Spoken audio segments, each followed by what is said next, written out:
I think people get attracted to finance and hedge funds because they dream of these giant paychecks. And the reality is for most people, that's going to be really far off in their career, and it requires a tremendous investment early on and just kind of playing the long game and working with a great PM, learning as much as possible, refining your own skill set, and eventually, you'll get the chance to really build your own business. But it requires a really long-term vision of what your career can be.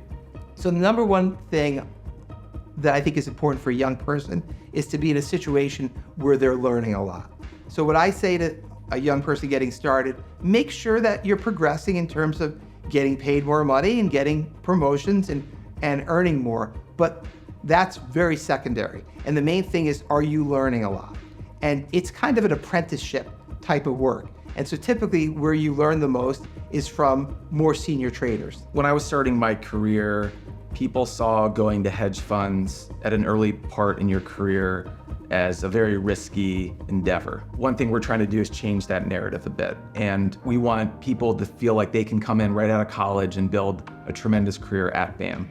And I think what can differentiate BAM from, say, an investment bank or one of these more traditional training programs is the ability to find a great mentor. For me, that was a huge part of my own success, was finding a couple of these mentors along the way. I interviewed a bunch of very successful traders and asked them, how have you gotten very successful? What have you done?